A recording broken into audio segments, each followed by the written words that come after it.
My granddaughter spilled hot soup on my dress at lunch and laughed like it was a joke. Still, I didn't say a word. I just stared at the stain and remembered the $62,000 tuition fund she took for granted. As the heat sank into my lap, something else settled deeper: clarity. She thought it was harmless, a mistake, a performance. But while she kept smiling, I quietly made one phone call. Now she's not just short on manners, she's short on a degree. All right, before we dive into this crazy story, do me a favor. Subscribe and tell us where you're watching from. Margaret sat across from Bethany at the Franklin Street Bistro, the kind of place that was a little too polished for its own good. All exposed brick and polished wood, chandeliers that seemed more for show than function. It had been Margaret's idea to take her granddaughter out for lunch to celebrate her midterm results, the ones Bethany had claimed were a breeze. The place was busy, the hum of chatter bouncing off the high ceilings, blending with the clink of silverware and the occasional laugh. The food was exquisite, or so the menu promised. Margaret hadn't really paid attention to the dishes. Her eyes had been on Bethany. Bethany, ever the performer, had made sure to be on full display today. Hair flipped just so, a smile that could almost convince you she cared about anyone else. Margaret had tried to see past it, tried to remind herself that this lunch was meant to mark a milestone. Yet, the more she watched Bethany hold court with the waiter, making jokes, flipping her hair, as if it were a stage she were meant to shine on, the more Margaret felt the weight of time pressing in on her chest. The waiter, a young man with a name tag that read Leo, seemed charmed. Bethany laughed too loudly, leaning back in her chair, her fingers running absent-mindedly through her perfectly styled hair. She tossed a teasing glance at Margaret as if to say, "Can you believe how funny I am?" Margaret couldn't decide if she was embarrassed or just resigned. Margaret had already asked for the soup. It wasn't the most exciting choice, but she didn't mind. Comfort food was what she needed today, the sort of thing that didn't require pretense. The waiter placed the bowl down gently in front of her, and Margaret wrapped her hands around the warm porcelain, savoring the simple pleasure. It smelled good. Chicken broth, herbs, the kind of thing that made her feel a little more grounded in a world that was always moving faster than she could follow. Bethany had no such interest in grounding herself. With a flick of her wrist, she reached across the table, the flourish of her hand too dramatic for the space. Her elbow nudged the edge of Margaret's bowl. In a split second, it toppled. Soup splashed across the table, the contents splattering in an arc, and a heavy splash of broth landed directly on Margaret's lap. "Oops!" Bethany's voice was high, almost giddy with amusement as she watched the liquid soak into the fabric. That dress needed retiring anyway. Margaret gasped, her hand flying to her lap. The heat of the soup still seeped through the fabric, though it was more the surprise of it that made her breath catch. She dabbed with the napkin, trying to absorb what little of the mess she could, but it was pointless. The damage had been done. Bethany laughed, a carefree, loud sound that seemed entirely out of place in the sterile environment of the restaurant. Margaret didn't look up. Instead, she kept her eyes fixed on the stain, her hand trembling slightly as she worked to clean it. It wasn't the soup that bothered her. It was the way Bethany acted as though nothing had happened, as if it were a joke she was telling herself more than anyone else. Susan chuckled, her high-pitched laugh filling the space, like it was some shared inside joke. Thomas, across the table, didn't even look up from his phone. His thumb scrolled lazily, eyes focused on whatever world was unfolding behind the glass. He was always somewhere else, in one way or another. Margaret did not respond. She didn't have to. What was there to say? Her silence was a different kind of message. There was no anger, no sharp reprimand. She simply didn't have the energy for it anymore. But in her mind, Margaret opened a file. It was labeled Bethany Education Fund. It was a file that had been built over years, a carefully constructed legacy, one that had funded everything from private tutors to piano lessons, from summer enrichment camps to a new laptop for her freshman year of college. Every penny had been spent with the expectation that it was an investment in Bethany's future. But Margaret had begun to wonder if that investment had lost its value. She dabbed at the last remnants of soup on her lap and placed the napkin down on the table with a deliberate calmness. Bethany, still smiling, hadn't noticed the shift in Margaret's demeanor. She didn't have to. "I'm so glad we're doing this," Bethany said, her voice almost saccharine, too sweet to be sincere. She flicked her hair again, a deliberate motion to send a message. She didn't care that Margaret was inconvenienced. She cared only about the performance. Margaret's lips tightened, but her eyes remained soft, detached. "Well, I'm glad you think so." Her voice was even, low, the kind of tone that might have been too difficult to read if one wasn't paying attention. And in that quiet space, something shifted. The conversation moved on.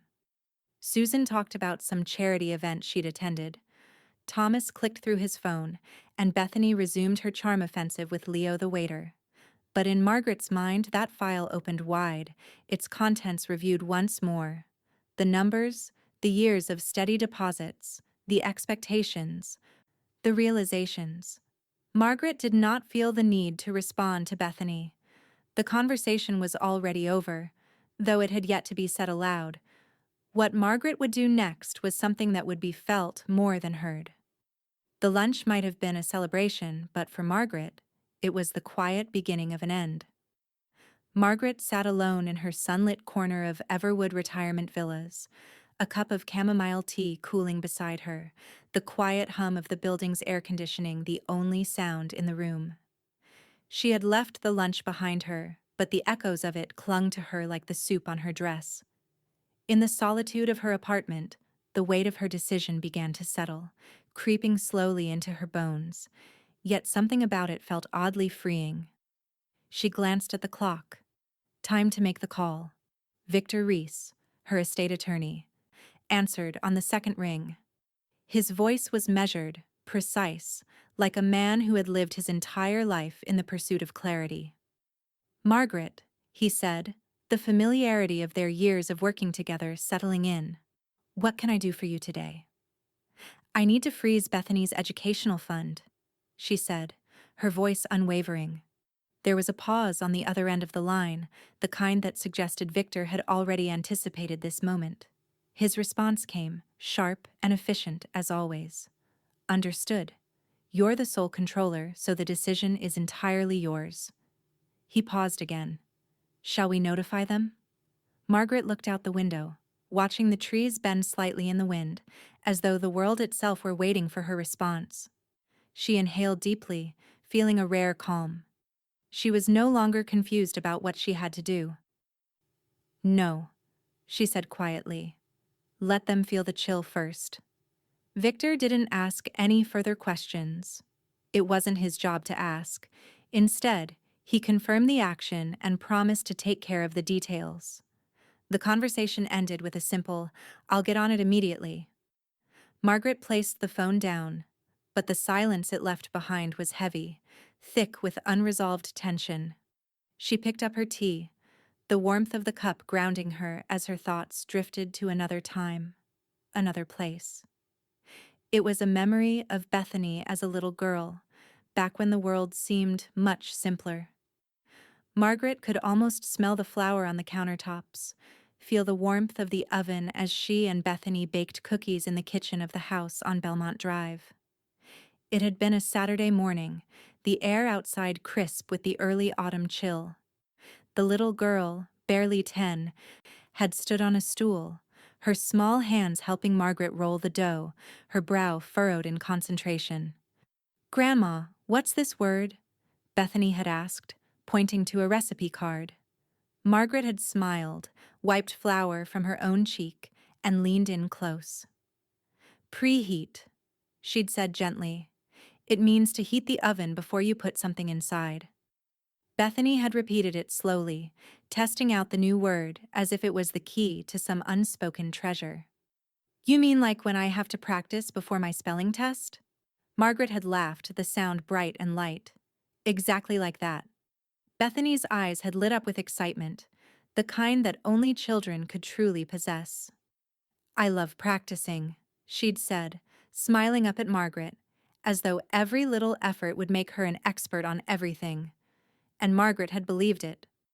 Believed in that earnest, eager child who had so much promise in her eyes. The thought made her heart ache now. The little girl who had once helped her bake cookies, learning to spell, learning to live.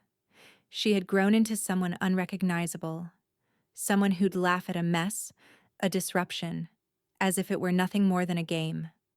The girl who once practiced diligently had become the young woman who now took everything for granted. Margaret set the tea down on the side table, the image of that girl blurring in her mind's eye. Sometimes they grow into someone you wouldn't lend money to. Joanne's voice interrupted her thoughts, as if her best friend had been standing right next to her. Margaret could almost see Joanne's sharp, knowing look, the way she would say those words, quiet but loaded, like they had been said 100 times before, to people who could never quite hear the truth. Margaret had never forgotten that advice. Maybe she should have. Maybe she shouldn't have let herself get caught in the idea that all the years of nurturing and support would result in anything other than a debt of entitlement. Bethany had stopped needing her, it seemed, or perhaps Margaret had stopped being someone Bethany could look up to. She had always tried to be the guiding hand. But now, after the lunch, after the spilled soup and the laughter, Margaret realized that her role in Bethany's life had always been transactional. She wasn't the grandmother anymore. She was the checkbook. As Margaret thought back to the frozen moment in the bistro, her mind flickered back to the file in her head. The one labeled Bethany Education Fund. She could feel the weight of the decision settle more deeply, the truth becoming clearer. She had built that fund with the hope that Bethany would be someone who appreciated it, someone who would give it purpose. But now it felt like the last of the warmth was fading from the investment, leaving only the cold emptiness of being taken for granted. Margaret looked down at her hands, the lines of age drawn deep into her skin. She thought of all the years of effort she had put into building something that was supposed to secure her family's future. How had it all come to this? The fund was frozen now. The notifications would come, eventually, but Margaret was no longer concerned with the noise. She was done trying to be understood. For the first time in a long while, she felt a quiet peace. Margaret sat in the soft, cushioned armchair by her window, her fingers resting on the edge of her phone. The screen glowed in the dim light of her apartment, a silent reminder of the world outside, the world she'd walked away from. Or rather, the world that had walked away from her. Bethany's message had been waiting for her when she returned from lunch, tucked neatly into the corner of her phone, a simple text that she knew was meant to evoke some sort of guilt. Grandma, I just wanted to say thank you for the lunch today. I hope you're okay. Bethany. It was polite enough, but something about it, the forced kindness wrapped in self-interest, made Margaret's stomach twist. She stared at it for a long time, the words swimming before her eyes.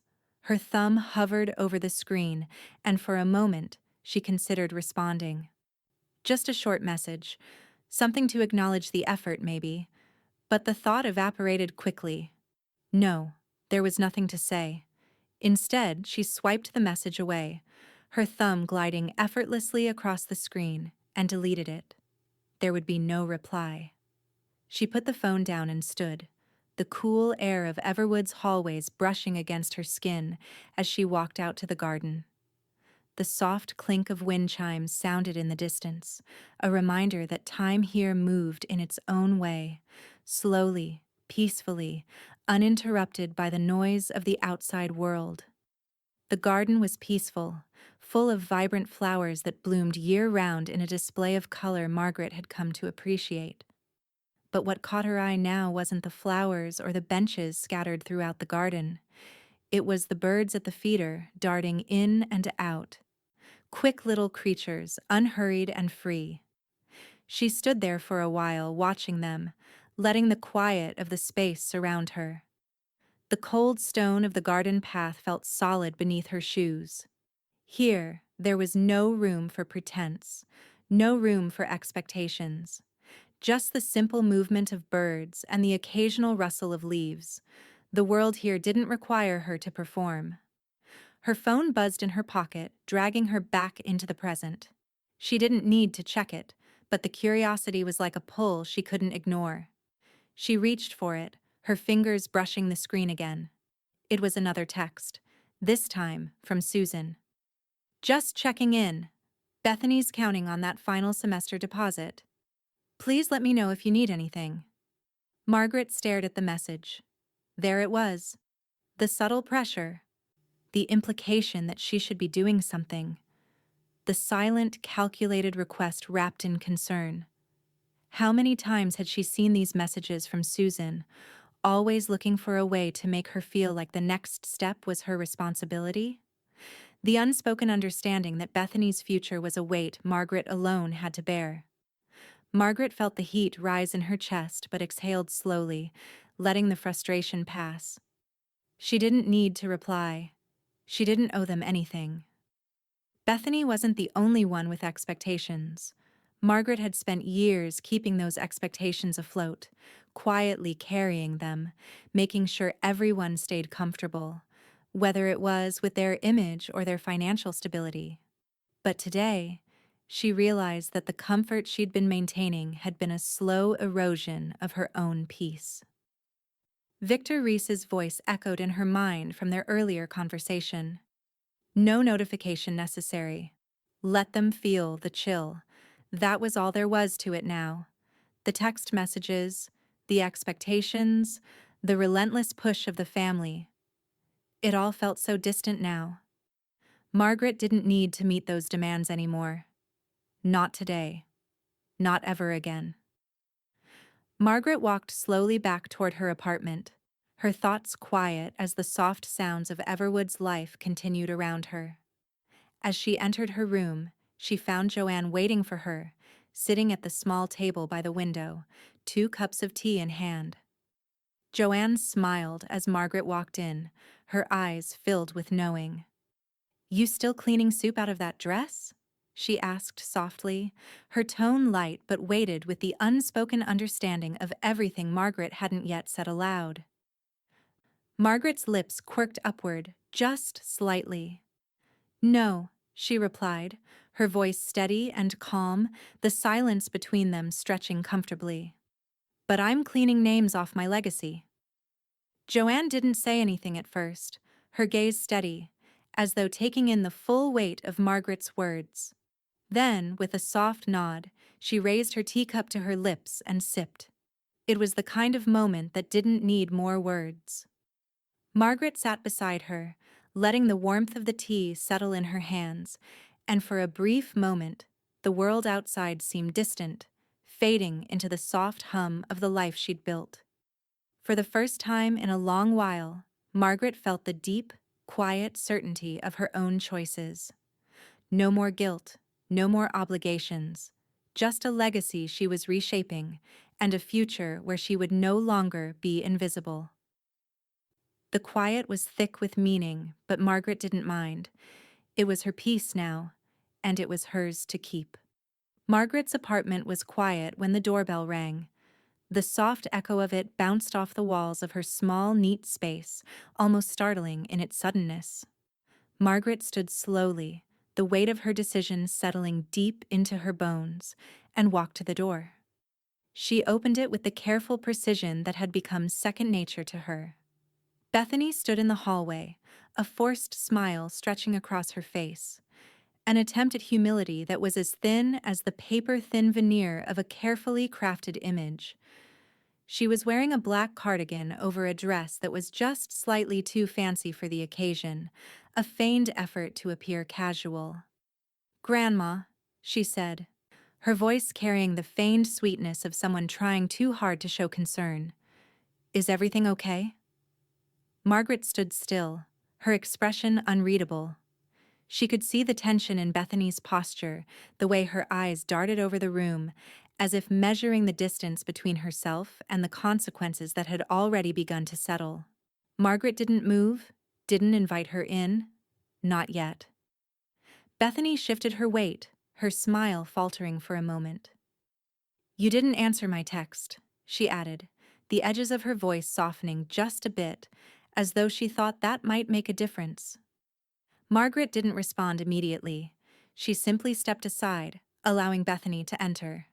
The silence that followed was more telling than any words could have been. Margaret watched as Bethany stepped into the well-lit living room, her eyes flicking around, noting the immaculately arranged space. There was a brief flicker of something, resentment, that passed over Bethany's face, quickly masked by her practiced smile. "Please sit," Margaret said, gesturing to the chair by the window. She didn't invite her to the couch, not today. There was a distance she was beginning to draw, both physically and emotionally, that Bethany would have to adjust to. Bethany sat down, smoothing the front of her cardigan as she did. There was a brief moment of awkwardness where neither spoke.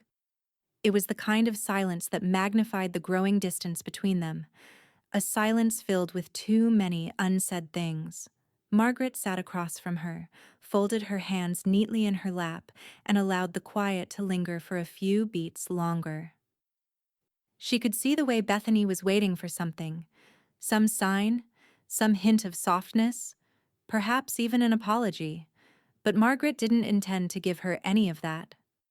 Finally, Margaret reached for a stack of papers resting on the table beside her. She slid them forward toward Bethany, her movements slow, deliberate. The top page was the one that would matter. Bethany glanced at it, and then back at Margaret, a furrow forming between her brows. "What's this?" she asked, her tone slightly defensive, though she had to know. "A ledger," Margaret said simply.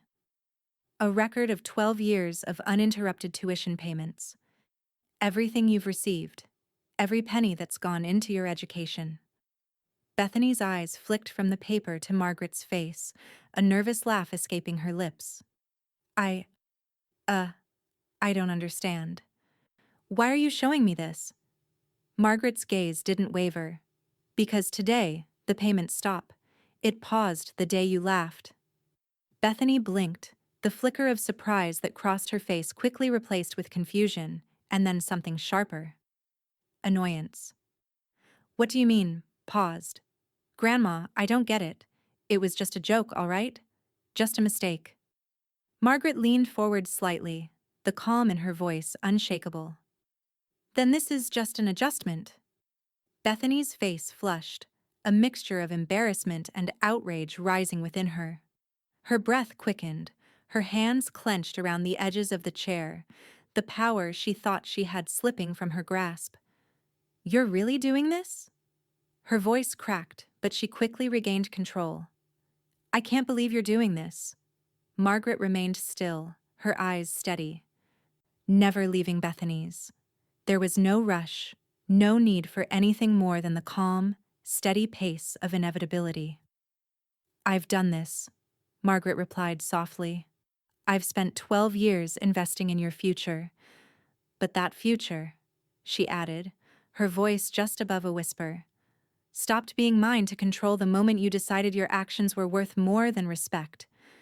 Bethany stood abruptly, her chair scraping harshly against the floor. She looked down at the papers Margaret had laid before her, and then back at Margaret, eyes flashing with something darker.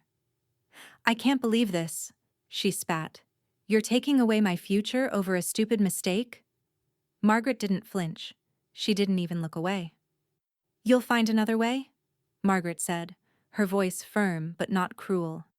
"You always have." Bethany's breath came in short, sharp bursts, her face a mask of barely contained fury.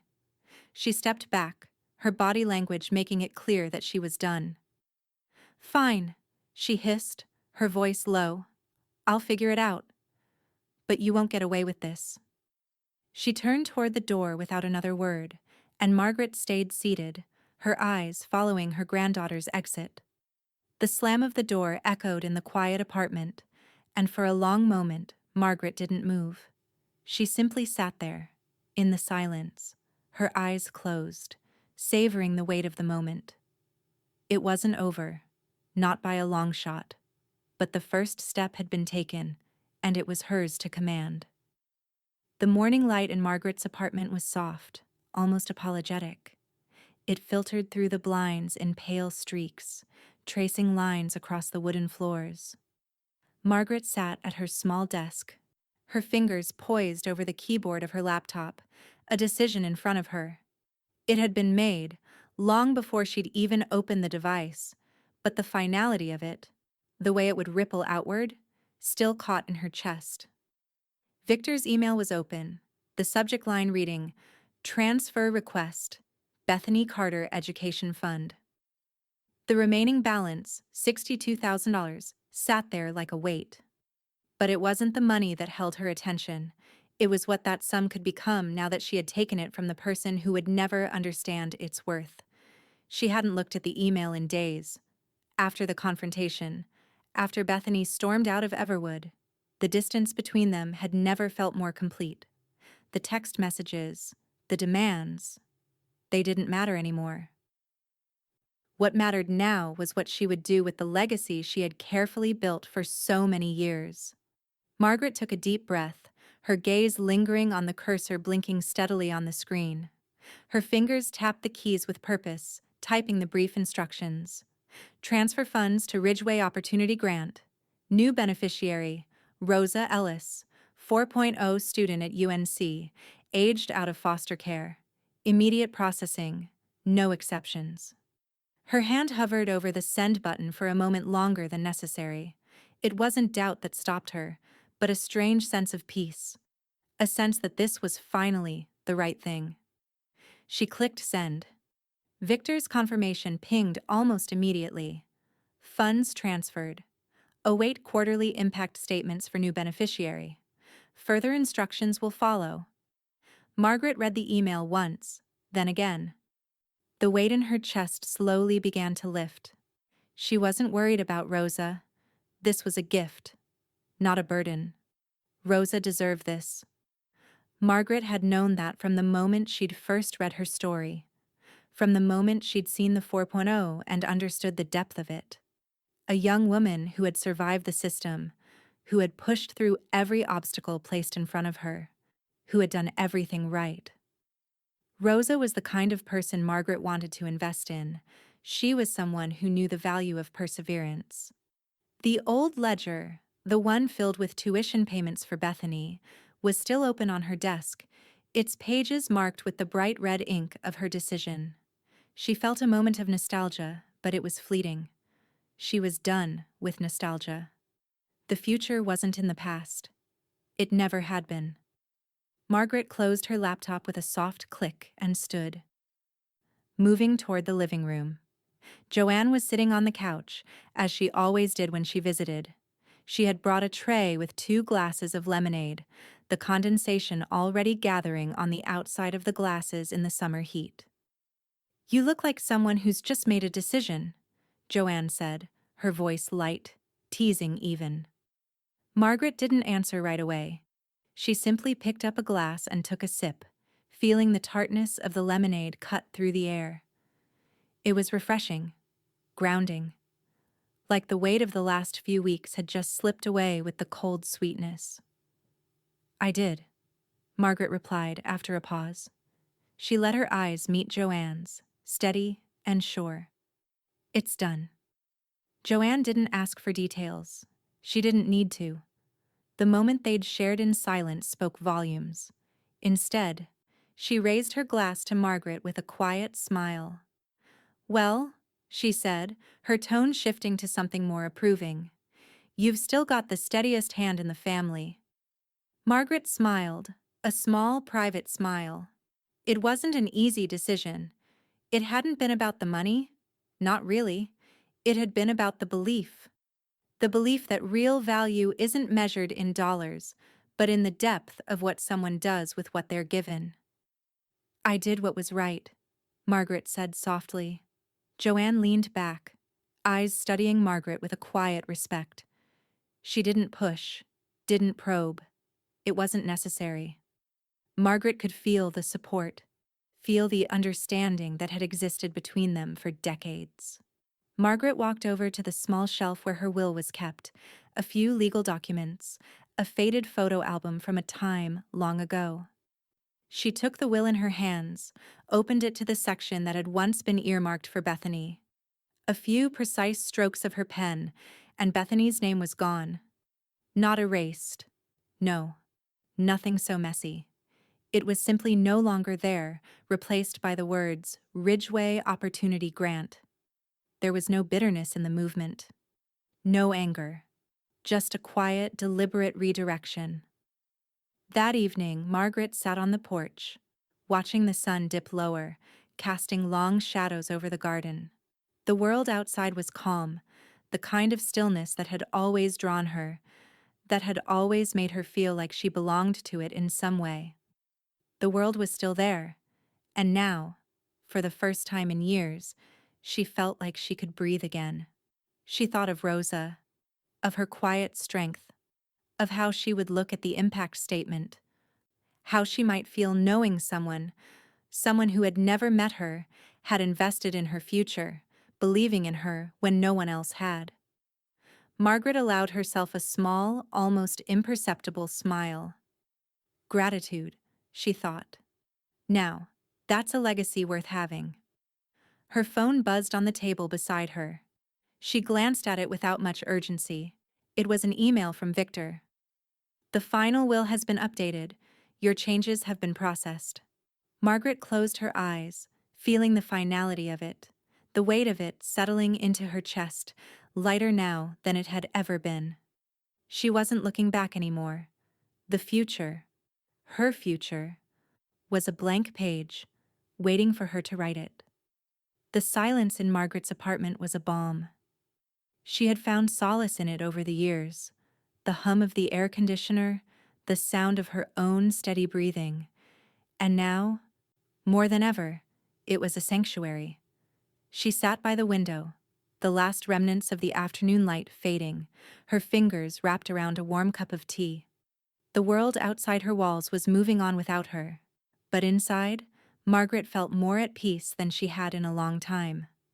Her phone buzzed, jarring her from the stillness.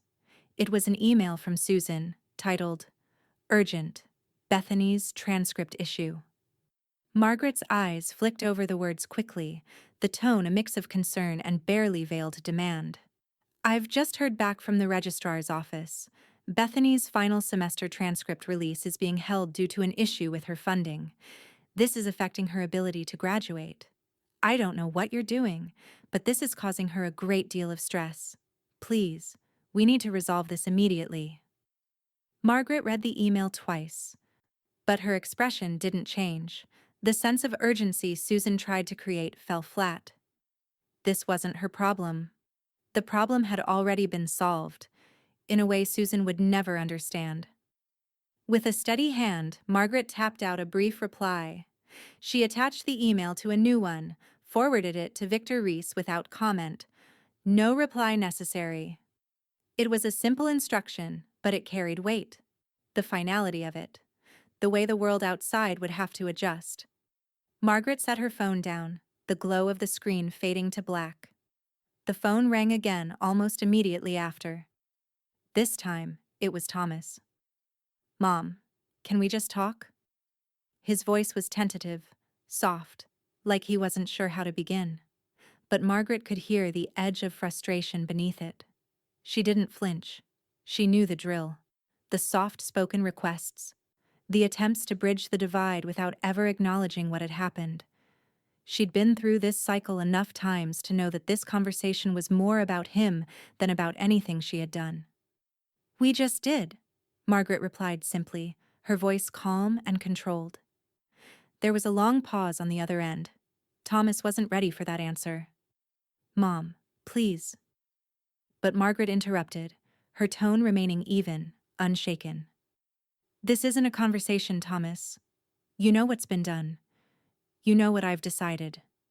She heard the sharp exhale of his breath, the soft click of a sigh, and then nothing. "I'll talk to you later," he muttered before hanging up. Margaret set the phone down without a second thought. No emotion swelled within her. The conversation had ended the moment it started. She could almost hear the wheels turning in Thomas's mind, the effort to reconcile what was happening with his own need to keep the peace. But peace had come at a cost, and Margaret wasn't willing to pay it anymore. Later that evening, Margaret sat in her favorite chair, the one by the window where the streetlights began to flicker on in the distance. Her tea was long gone, and the house had grown colder, the quiet thick around her. Her phone buzzed again. This time, it wasn't an email. It was a post from Bethany, one of those online diatribes people launch when they feel the world has wronged them. The message was short, snide, and aimed directly at Margaret. "When the people you count on turn petty, all the years of support and care, and now it's clear. They never had your back." The words burned, but not the way they used to. She wasn't angry, not anymore. More than anything, she was sad. Sad that Bethany couldn't see what had been given, what had been taken, and what she had lost in her own actions. The notifications rolled in beneath the post. Comments, reactions, likes. People chiming in with varying degrees of support and condemnation. Some echoed Bethany's words. Others questioned the situation, but most were just distant observers, unaware of the real story. A few distant relatives sent private messages, concerned and disapproving. But Margaret ignored them all, letting the buzz of the digital world fade into white noise. She was done with explanations, done with the need to defend herself. Joanne's voice broke the silence, light and knowing, as she entered the room, holding a glass of lemonade. She didn't need to ask what had happened. It was all in the air, unsaid but understood. "They're loud because they're losing control," Joanne said softly, sitting beside her. Margaret glanced at her, the faintest of smiles touching her lips. "Let them shout," she replied quietly. "It's the only way they know how to be heard." Joanne raised her glass in a silent toast, her eyes meeting Margaret's. The moment passed between them without the need for words. Margaret allowed herself a small sigh. For the first time in what felt like forever, she wasn't fighting for control. She wasn't scrambling to make others understand. She had made her decision, and nothing, no text, no post, no phone call, would change it. The world outside would continue its chaotic spin, but inside her apartment, in this moment, Margaret had found her peace, and it was enough.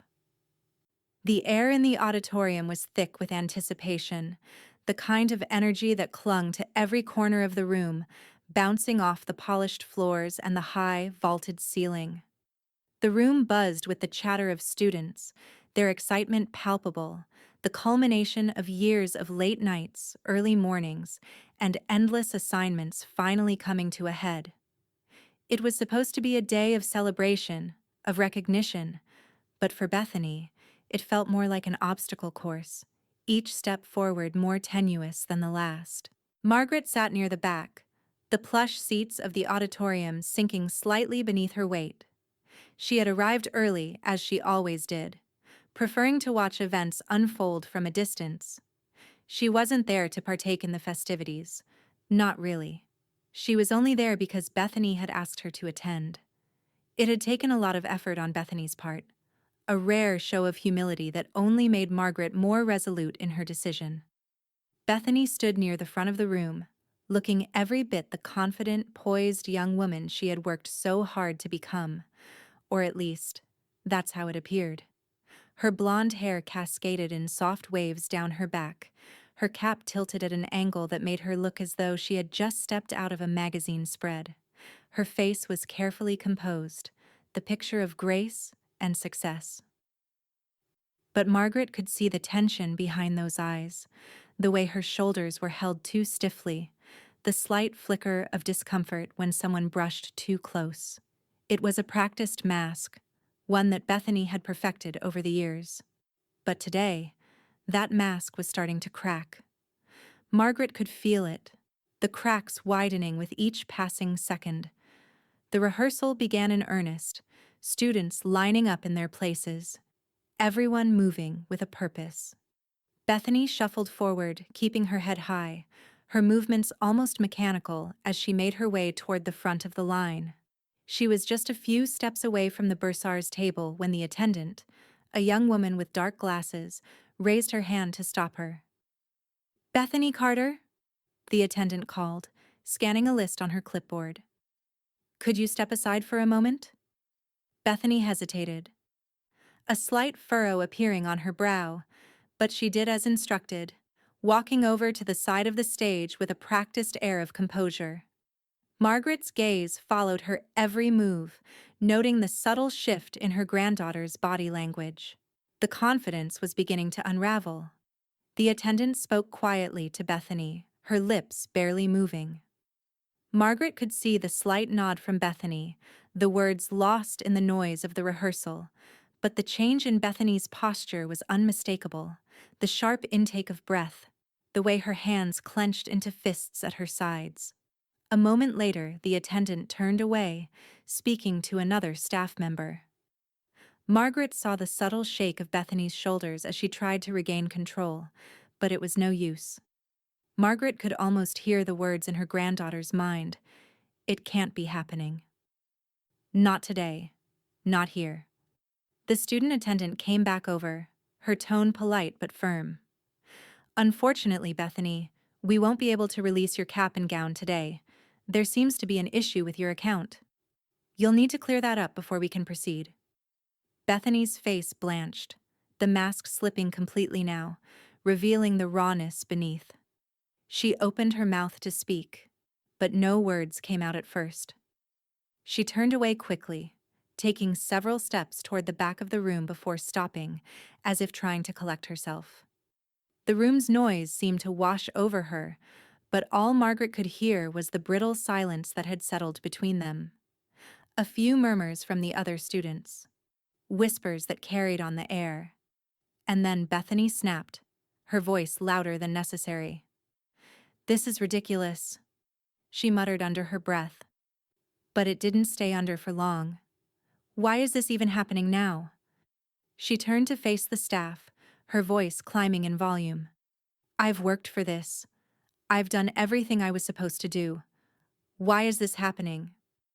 The commotion caught the attention of a few students, a ripple running through the crowd.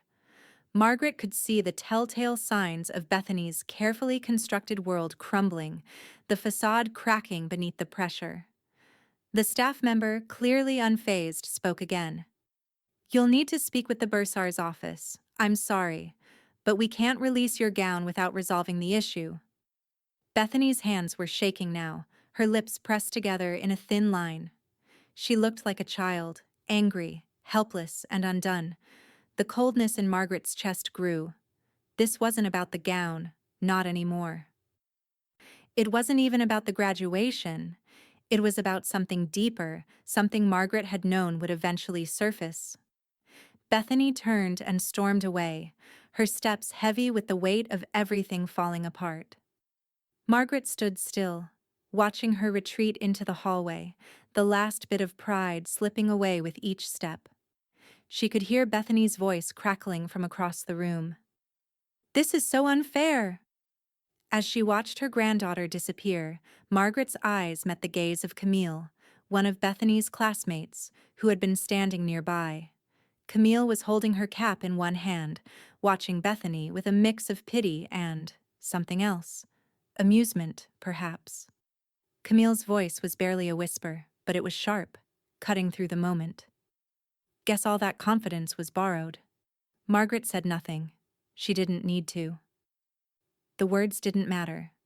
Bethany was learning a hard lesson today, one that Margaret had been trying to teach her for years. Bethany's cries echoed down the hall as she disappeared, the sharp sound of her frustration cutting through the din of the rehearsal. Margaret stood frozen for a moment, the weight of the situation settling over her like a fog. Margaret walked slowly to the back of the auditorium, where the door to the hall opened out into the fresh air. She needed space, a moment of clarity. She stepped outside, the cool breeze sweeping over her face, and made her way toward the nearest bench. She sat down, taking a deep breath, trying to steady herself. Her phone buzzed again. It was a message from Victor, confirming the funds had been redirected. The weight of the past few days lifted slightly, the air around her becoming just a little clearer. Inside the building, the ceremony would go on. But Margaret knew this. Today, for Bethany, the future had already been rewritten, and there was no going back. Margaret took a sip of iced tea from her thermos, watching the sun slowly dip beneath the horizon. Margaret sat at her desk, the same space where the decision had been made, her fingers resting lightly on the papers in front of her. The room was quiet. The only sound the soft ticking of the clock on the wall, marking the passage of time in slow, deliberate increments. She had spent so many years watching the seconds slip by, each one tethering her to a future she thought she understood. But now, the future had changed. It was no longer about Bethany. It was about something new, something more purposeful. Victor Reese's voice broke the silence as he spoke over the phone, his tone businesslike, precise. "It's done," he said, his words falling with the weight of finality. Margaret nodded, though he couldn't see it. "Good," she said, her voice calm. But there was a shift in the air now. Something lighter, almost freeing. She'd signed the papers earlier that morning. Her name, sharp and clean, scrawled across the lines that sealed the end of Bethany's educational fund. "Everything has been closed out," Victor continued, his voice unchanging.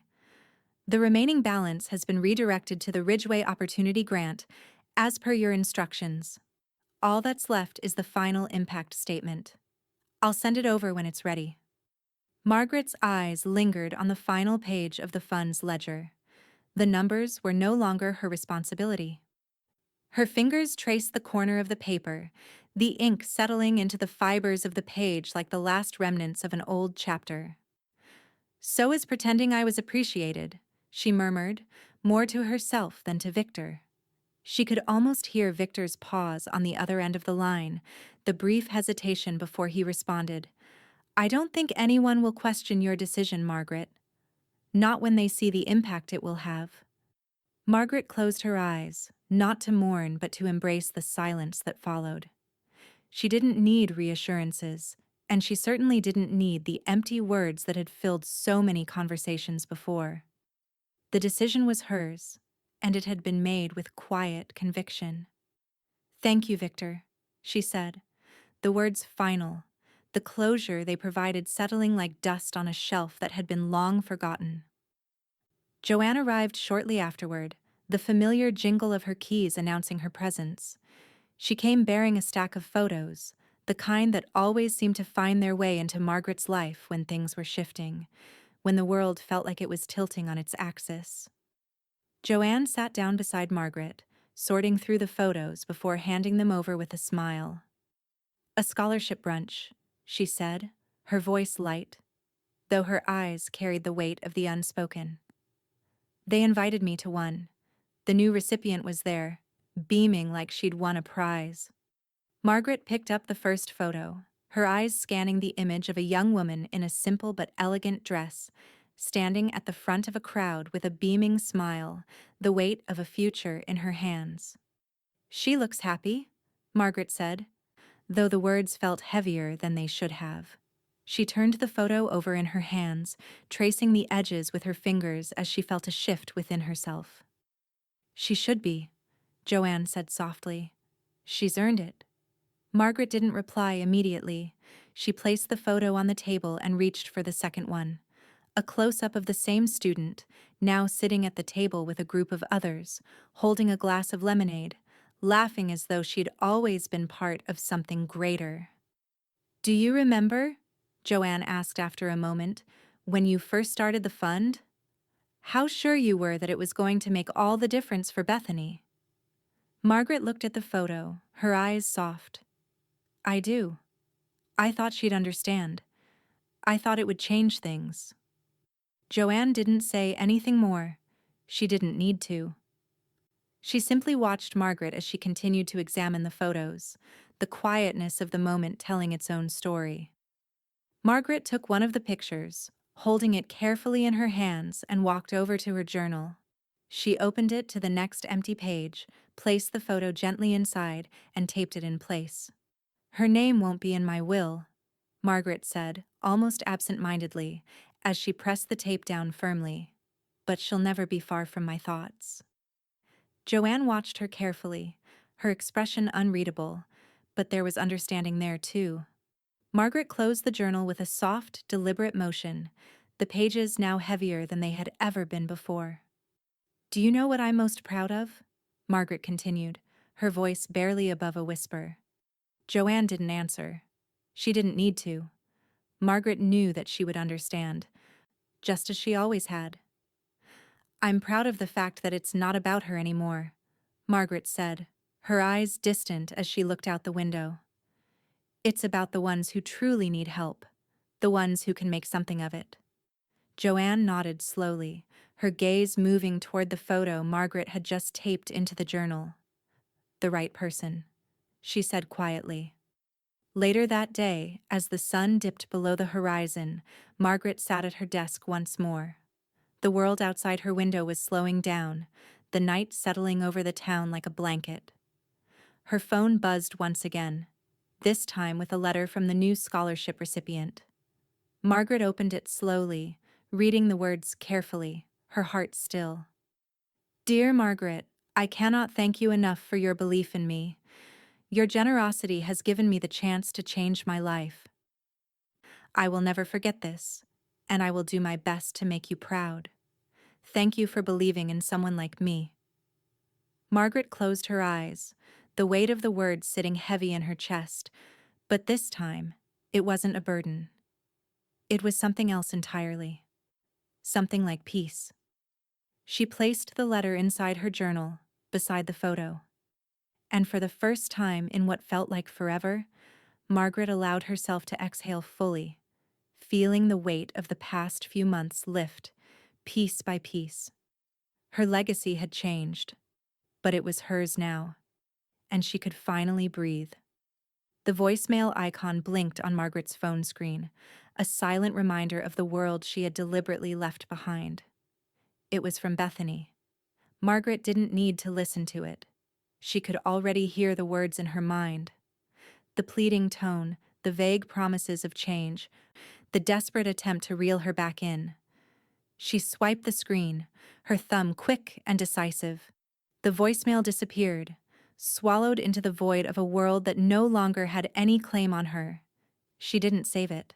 She didn't write it down. There was no point. Not anymore. Bethany had already shown her true colors.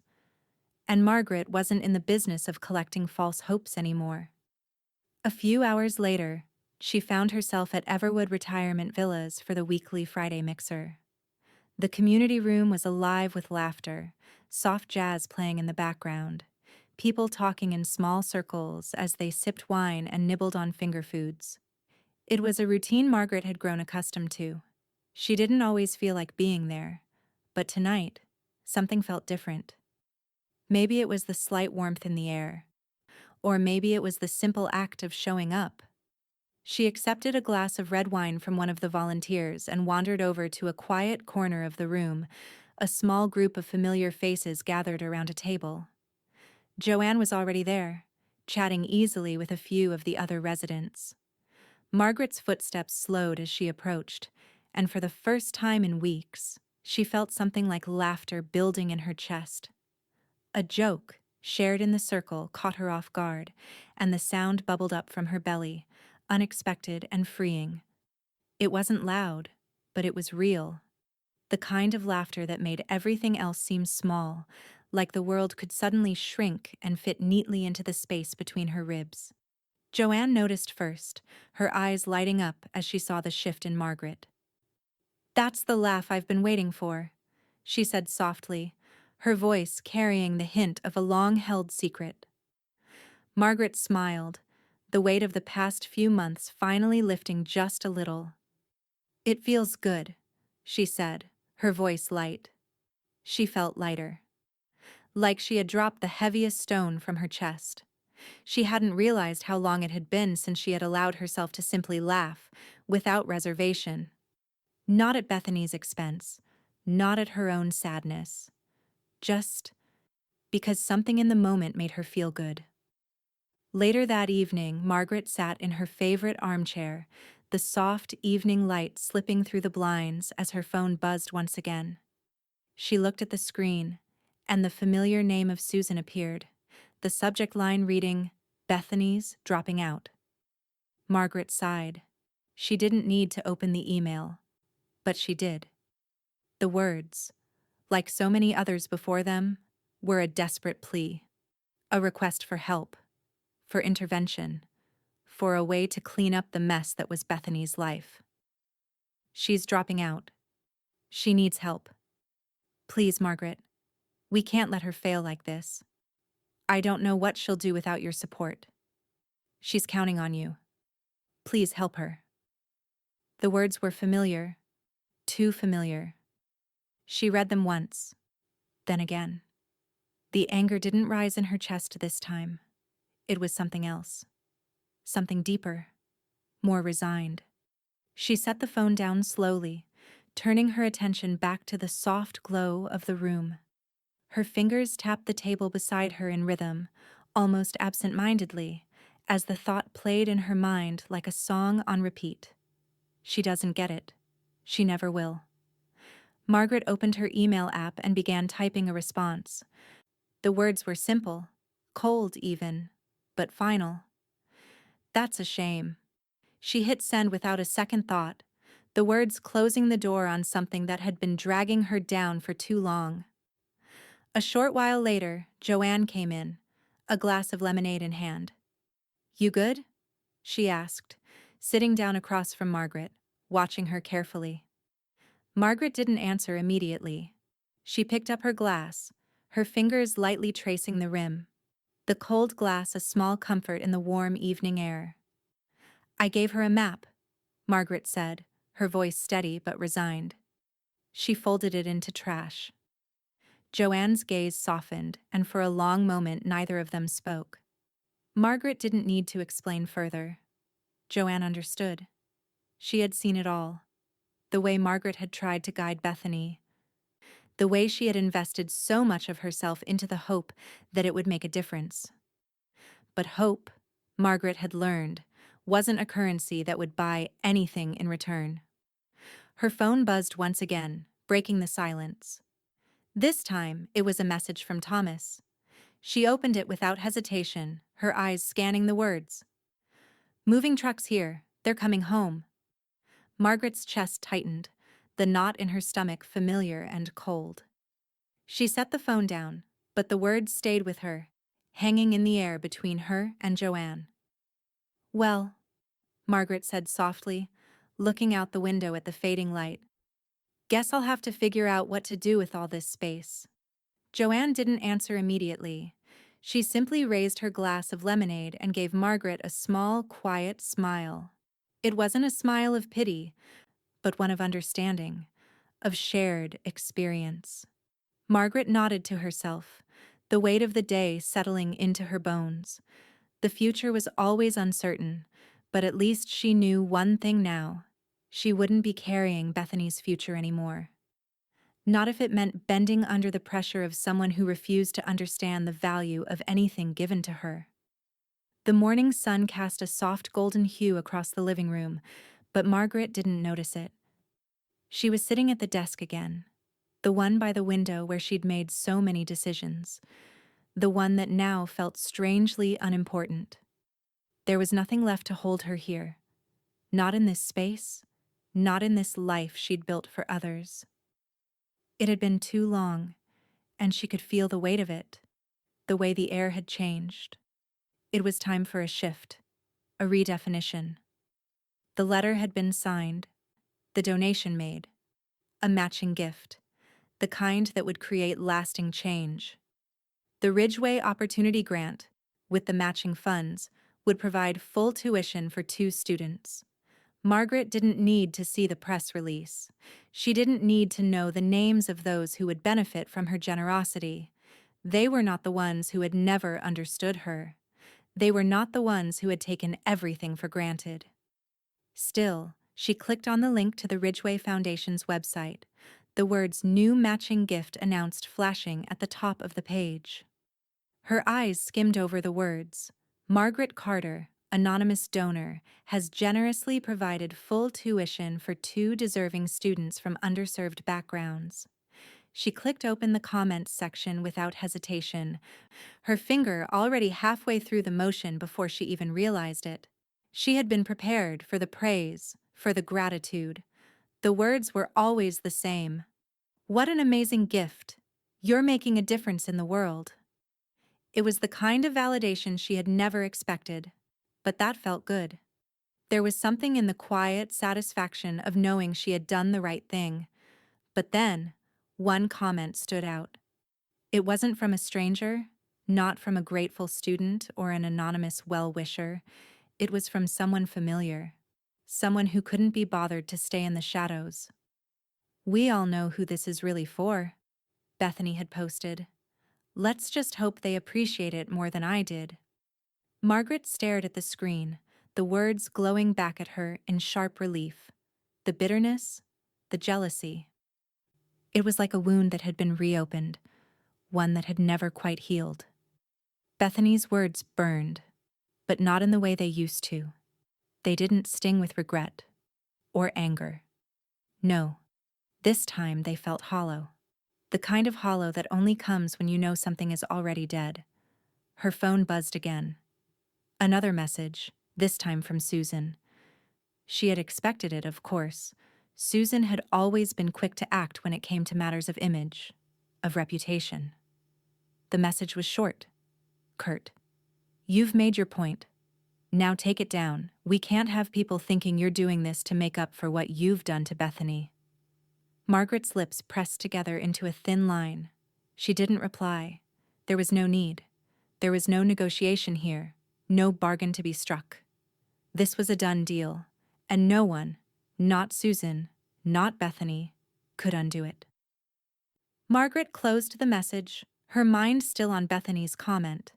She didn't even care that her granddaughter had seen the post, that she was seething somewhere, caught between pride and a bruised sense of entitlement. It didn't matter anymore.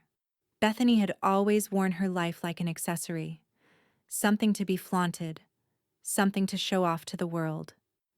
But Margaret had learned, over time, that people like Bethany would never truly appreciate anything unless it was wrapped in a bow, served on a silver platter. They didn't understand the price of things that couldn't be bought. She heard the sound of footsteps approaching. Thomas. The door creaked open, and he stepped inside, his expression guarded, his silence saying more than any words could. He glanced at the screen for a moment before his eyes landed on Margaret. I saw the update," he said quietly. "The Ridgeway donation." Margaret nodded but didn't say anything. She didn't need to explain. The silence between them was enough. His eyes held a mixture of resignation and something else. Something too distant for her to name. She had learned to read him like this. Learned to understand that the absence of words between them was as heavy as anything spoken. "I don't know what you want me to say," he added after a long pause. "But you know this is just going to make things worse, don't you?" Margaret turned back to the screen, her gaze fixed on the page. "I don't need to make things right with her," she said softly. "Not anymore. I've made peace with what's been done. She won't understand that, but I've moved on." Thomas didn't answer. He just stood there, his silence doing the work. His silence had always been his answer, just like Susan's constant attempts to control. He didn't get it either. Later that afternoon, Margaret sat with Joanne on the porch, the cool breeze brushing past them as the world outside settled into quiet dusk. Joanne handed her a glass of lemonade, her voice thoughtful as she looked over at Margaret. Bethany took your kindness and wore it like cheap perfume, Joanne said quietly, her eyes never leaving the horizon. Margaret didn't need to respond. She understood. The metaphor was a sharp one, but it was true. Bethany had always seen kindness as something to be used, something to wear for show. She had never understood the real value of it, the real cost of something freely given. But that was fine. Margaret had learned that some lessons weren't meant for everyone. She took a sip of her lemonade, letting the coldness fill her senses. The future was still uncertain, but in that moment Margaret felt the weight of what had been done, of what she had done, settle comfortably around her shoulders. No matter what Bethany or Susan said now, the work had been done. And for the first time in a long while, Margaret felt like she had finally found her own place in the world. Margaret sat at the kitchen table, the soft morning light pouring through the window, illuminating the edges of the letter in front of her. It was heavy in her hands, the envelope a stark contrast to the delicate world she had worked so hard to cultivate. The handwriting on the front was unmistakable, Bethany's looping, self-assured script. It felt like a breach, an invasion into the quiet space Margaret had created for herself. She opened the envelope slowly, as if the very act of unfolding it might break something. The letter inside was brief, no pleasantries, just sharp, defensive words, each one cutting deeper than the last. I don't need your money, I never did. You made your point, and I've had enough. Margaret's fingers tightened on the paper, the words blurring slightly as her eyes lingered on them.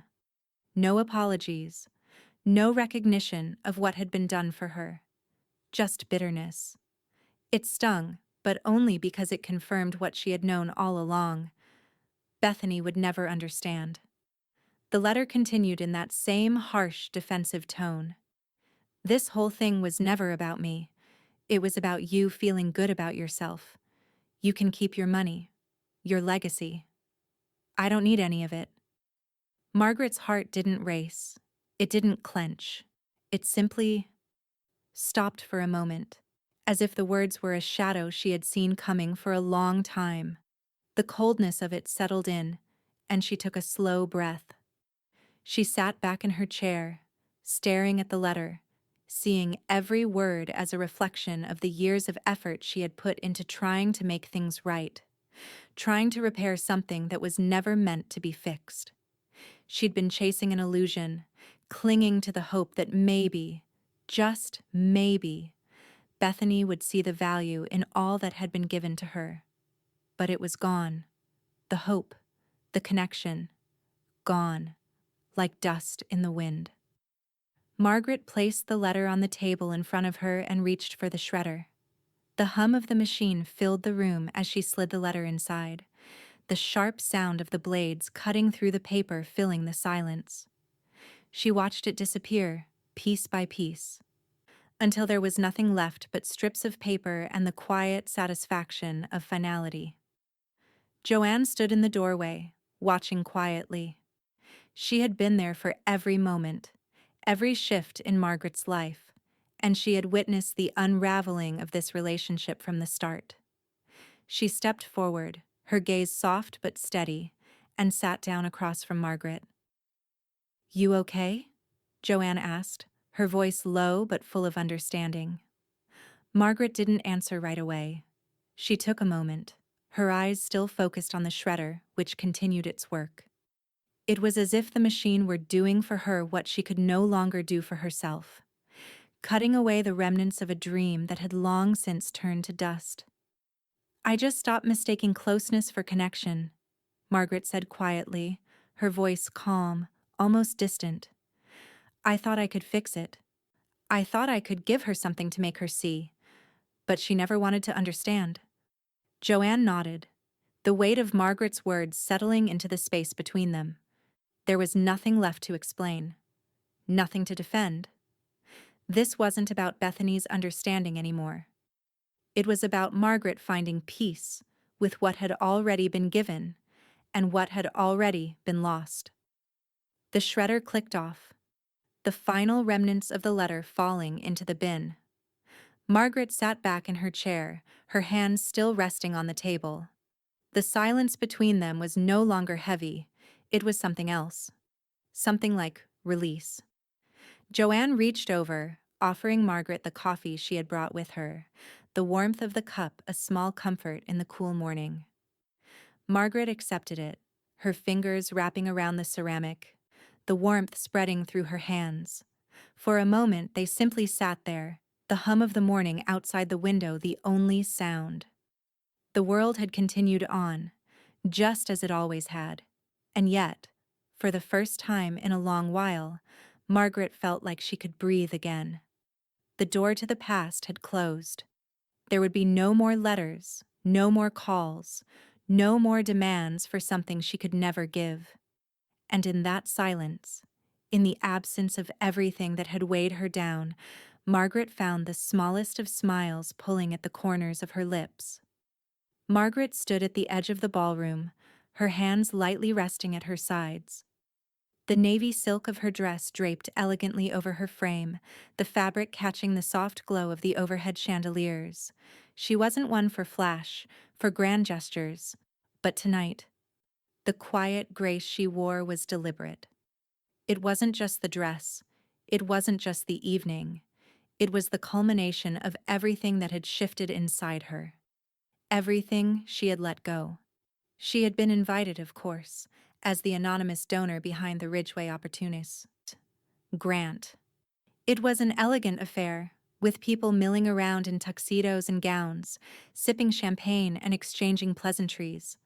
But Margaret had never been interested in the crowd, never been interested in the grandiosity of the event.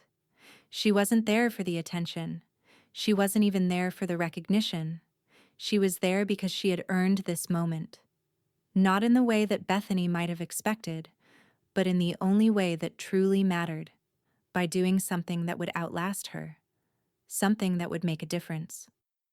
Victor approached her with a glass of wine, his movements as smooth and precise as ever. He smiled slightly, his eyes gleaming with that rare flicker of respect he reserved only for moments like these.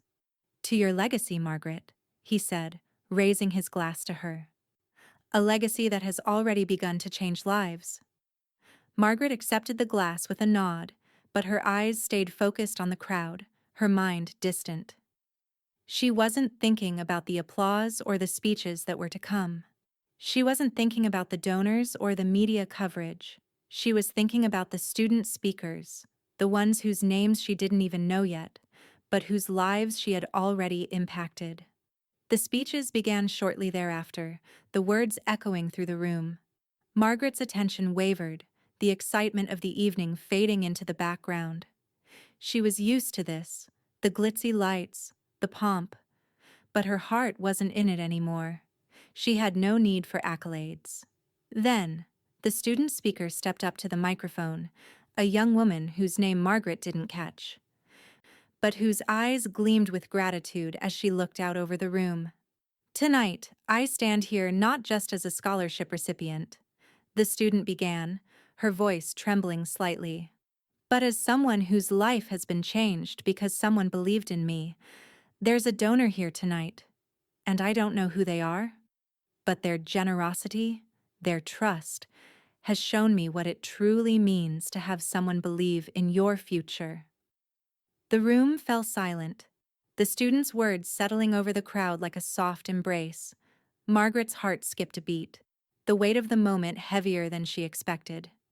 She could see the faces of the other recipients, eyes wide with hope, with belief in a future they had once thought unattainable. The student paused, then continued, her voice steady now. "To the donor who showed us what trust looks like, we are forever grateful." A swell of applause followed, rising through the room in a wave.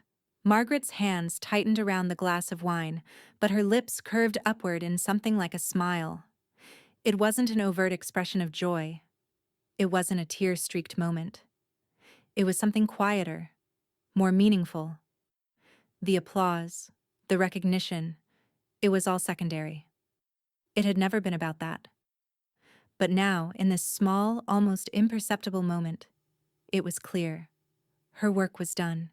The right people had received what they needed. Victor raised his glass again, his voice low, but his words sharp with admiration. Your legacy, Margaret, is already taking root. The impact is real. Margaret took a sip from her own glass, allowing the warmth of the wine to settle in her chest. It's done, she replied, her voice steady, her gaze unwavering. Joanne arrived just then, slipping into the space beside Margaret with her usual quiet grace. She had been watching the proceedings from a distance, but now her eyes met Margaret's with a knowing glance. Still feel like soup? Joanne asked softly, her words carrying a gentle teasing edge. Margaret's smile deepened, but it wasn't filled with the humor of the question. No, this was something else. It was a smile of certainty, of hard-won peace. No, Margaret said, her voice clear and calm. I feel like steel. Joanne didn't respond right away. Instead, she simply raised her glass, the soft clink of crystal a quiet punctuation to the moment. Margaret's words hung between them, but there was no need to say more. They both knew what it meant. Steel wasn't just strength. It was the resilience born from everything Margaret had weathered, everything she had let go. The rust, the corrosion, all of it had been cleaned away. And what remained was something that could withstand anything. The evening progressed, speeches came and went, and Margaret took in each moment with a sense of detachment, yet fulfillment. The applause for her name would fade, as it always did, but the impact, the real impact, would continue.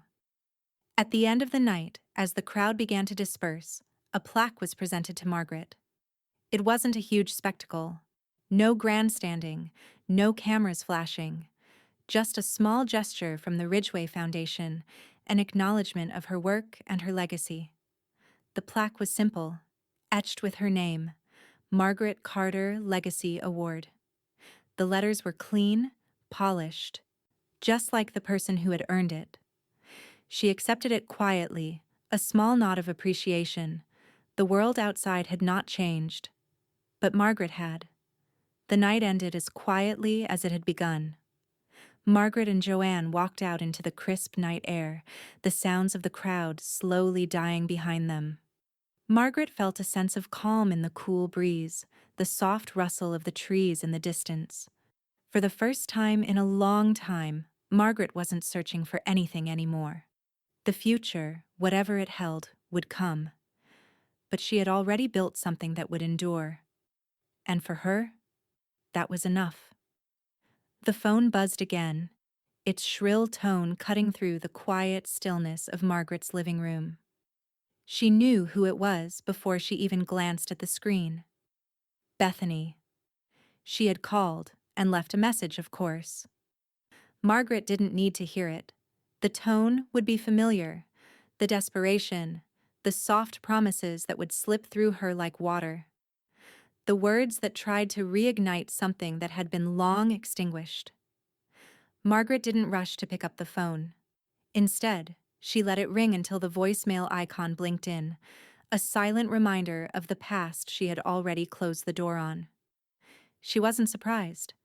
Bethany's attempts to reach out had been coming more frequently now, each one more desperate than the last. A call, a text, a message posted online. Each communication was a subtle plea, a string of words wrapped in a mix of guilt and hope. The same empty cycle she had grown too tired to follow. Margaret leaned back in her chair, her fingers drumming softly against the edge of the table, the rhythm slow, methodical. For a moment, she just sat there, letting the silence fill the room. The truth was, she didn't need to hear Bethany's voice. She had already heard it too many times before. She knew what would be said, and she knew what it meant. There was nothing new to be learned from any of it. She didn't listen to the voicemail. She didn't even save it. Instead, Margaret opened her laptop, her fingers moving effortlessly across the keyboard. She began typing, the words coming easily now, without the hesitation that had once plagued her. She wrote a letter, short and kind but clear. Bethany, I will always care. I will no longer carry. She stared at the words for a moment, feeling the weight of them settle in. It was a small thing, a letter that said everything that needed to be said, without guilt, without explanation. She clicked send, and with that, the last bit of the past faded away. There was no need for a phone call. There was no need for more back and forth. No more hoping that something could be fixed. Bethany's life was no longer hers to carry. Later that day, Joanne arrived at Margaret's apartment, as she had so many times before. This time, there was something lighter about Margaret. She wasn't carrying the weight of uncertainty anymore. The phone call, the letter, it was all over. Joanne took a seat at the table, studying Margaret with quiet intensity, as she always did.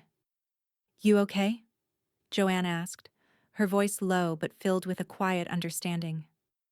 Margaret smiled, a small, genuine smile. I'm better than okay, she said, her voice steady. I'm done with dragging things out. Joanne nodded, her eyes soft with a knowing that needed no words. She understood what Margaret meant. They had been through enough of this, both of them, and now Margaret had let go of what had been holding her back. Closure isn't owed, Joanne said, her tone thoughtful. It's chosen. Margaret's gaze shifted from the window to her friend.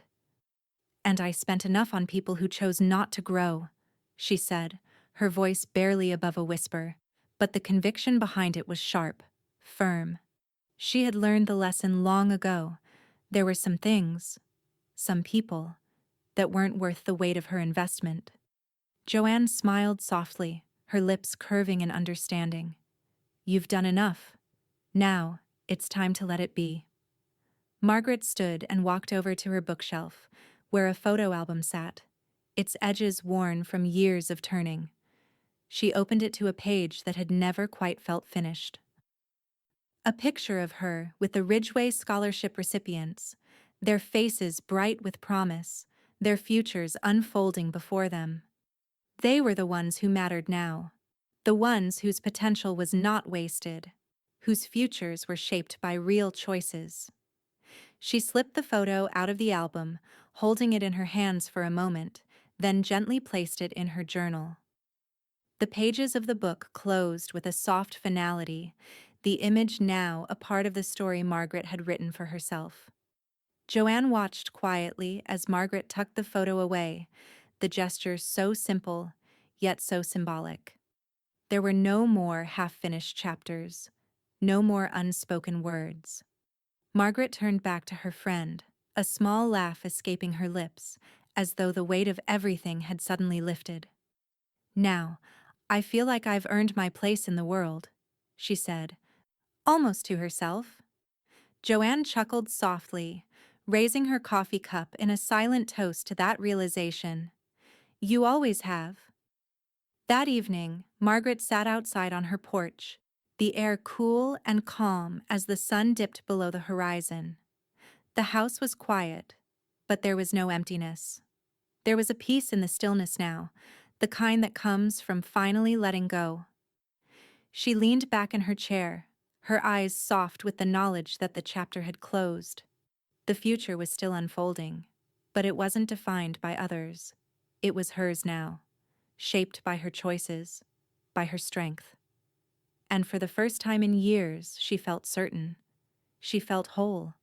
The cafe was warm, the hum of conversation mixing with the soft clink of cups and the occasional steam of espresso machines. Margaret sat at a small corner table, the window beside her framing the world outside. Bright, bustling, and full of possibilities. She had arrived early, as she always did, but today it was different. Today, she wasn't waiting for an event to unfold, or for someone to arrive to talk about what had been done. She was waiting for the moment when her decision, her legacy, would feel real in a way that didn't involve awards, plaques, or recognition. Rosa arrived just as Margaret had finished taking a sip from her coffee. She was younger than Margaret had expected, a little shy, but her smile was immediate and genuine.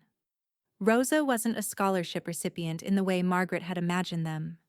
Eager, nervous, too full of gratitude. Rosa was solid, grounded in herself, her movements purposeful as she slid into the chair across from Margaret. "Hi," Rosa said, her voice a bit tentative but warm. "Thank you for meeting me." Margaret smiled, motioning to the coffee in front of her. "It's my pleasure." They sat for a few moments in comfortable silence. Margaret studied Rosa, noticing the way she looked out the window as if absorbing every detail, every little flicker of life that passed by. There was an ease to her, an air of someone who was finally in the right place, the right moment, and Margaret couldn't help but admire it. Finally, Rosa looked back at Margaret, her eyes bright, almost shy. "I've never really known how to thank you," she began, her voice softer now, but with conviction underneath. "I mean, the money was one thing, but you gave me more than just funding. You gave me permission to dream out loud." Margaret's heart warmed at the words. But there was something more personal, more profound. She hadn't thought about it that way. She hadn't realized that the act of giving had freed someone else's voice, their sense of possibility. It wasn't about Bethany or her own unfulfilled expectations. It was about this, the simple act of making space for someone else to find their path. "I didn't give you anything," Margaret said quietly, her tone soft but firm. "You did the work. You just needed someone to believe in you." Rosa's smile deepened. "Maybe," she said. "But I wouldn't have believed it was possible without that. You showed me it could be." Margaret leaned back in her chair, her fingers tracing the rim of her coffee cup. They were talking in circles, but it was a beautiful kind of circle, one where Margaret didn't need to be the teacher or the guide. Rosa was speaking for herself now, carving out a future that wasn't defined by anyone's expectations but her own. The conversation shifted, as it always does, to books, to family, to the small moments that shape someone's life.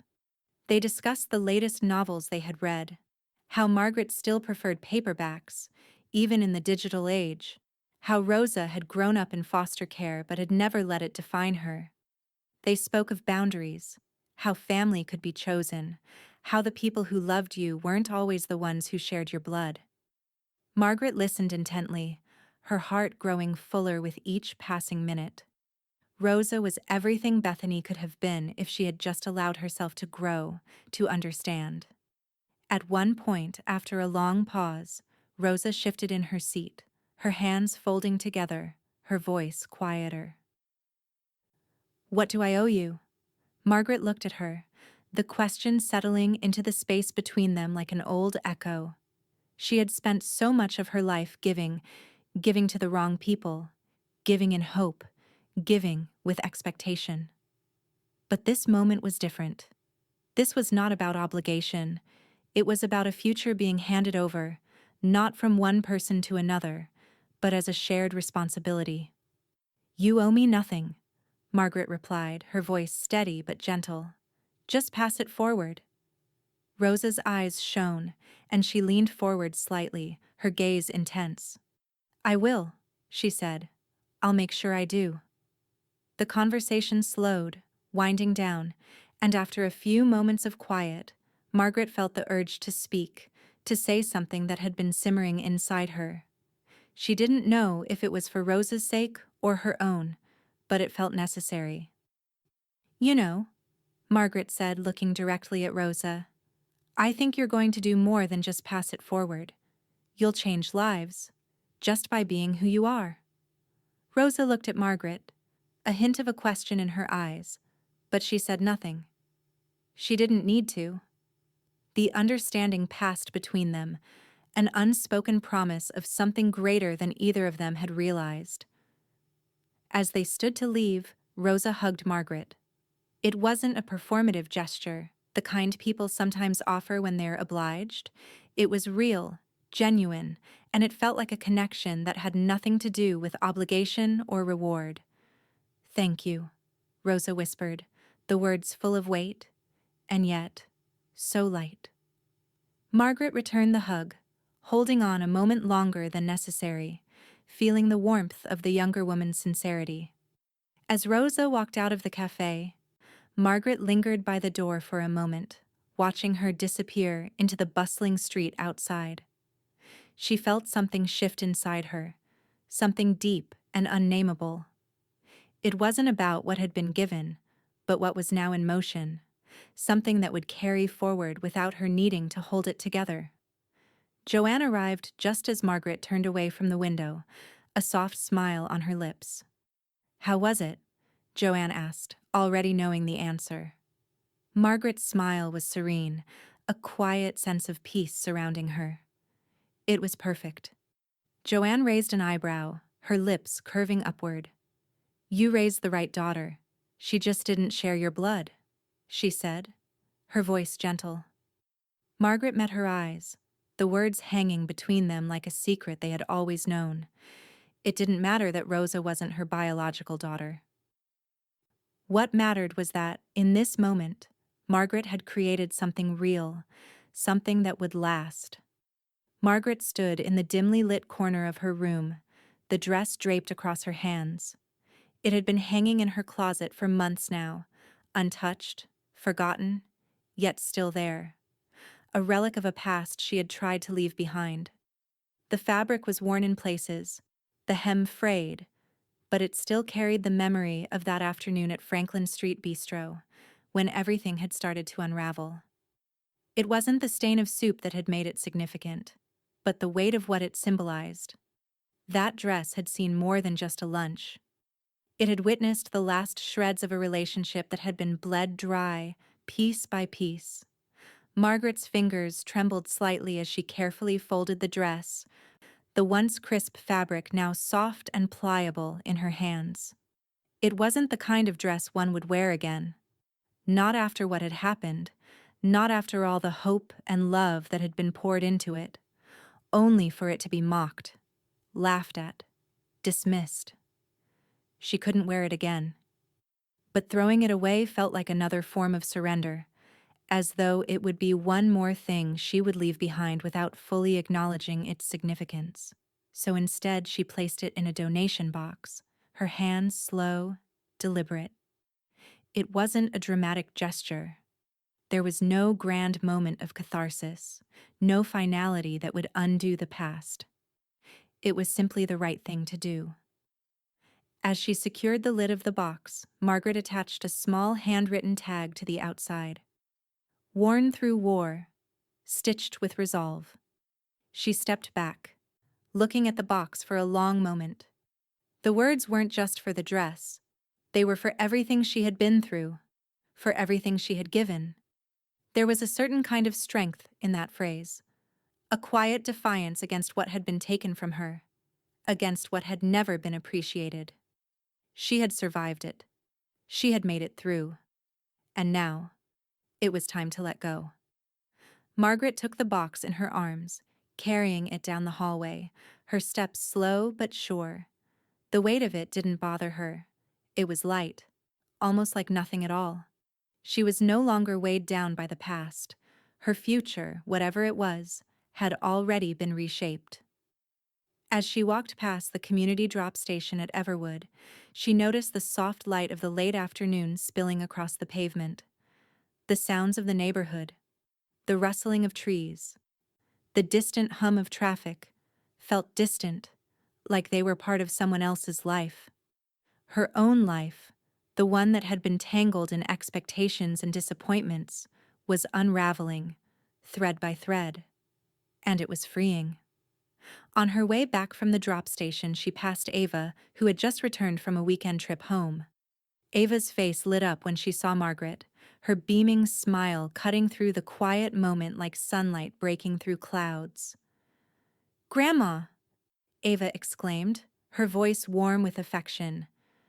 "I got into the teaching program. I'm going to be a teacher. Margaret felt a shift in her chest, a soft, almost imperceptible weight lifting as she looked at Ava, standing there, proud and confident.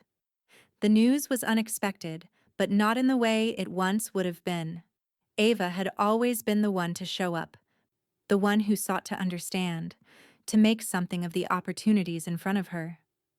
Well, Margaret said, her voice steady but rich with meaning, I guess it wasn't all a loss. Ava's eyes softened at her words, the light in her face still there, but now mixed with something else. Understanding. You've always believed in me, Grandma. I couldn't have done it without you. Margaret simply nodded, the weight of her granddaughter's words washing over her like a gentle tide. This, this was what mattered. This was what had made it all worth it. The past, the mistakes, the hurt, none of it had been in vain. Ava was the real legacy, the one who would carry it forward, not just for Margaret, but for herself.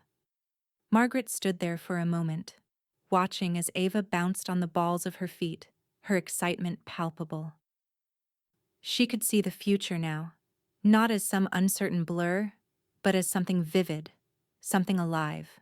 Ava's success wasn't just her own, it was a shared victory, one that Margaret had shaped, quietly, with every choice she had made. As Ava moved to step inside, Margaret took one last look at the box she had just dropped off. It was done. The dress, the symbol of a life she had hoped for but never quite got, was now just a thing to be passed along. And with that, so was her connection to it. Ava's voice carried back to her as she stepped inside. You're coming to the ceremony, right, Grandma? Margaret smiled to herself, watching the world turn, the sounds of the neighborhood returning. Of course I'll be there, she called back, her voice steady, her heart lighter than it had been in a long time. Margaret took one last glance at the house, then stepped inside. The door clicked shut softly behind her, and she closed the chapter with a finality that no one else could take from her. My granddaughter spilled soup on my dress and laughed. Her college fund stopped laughing too.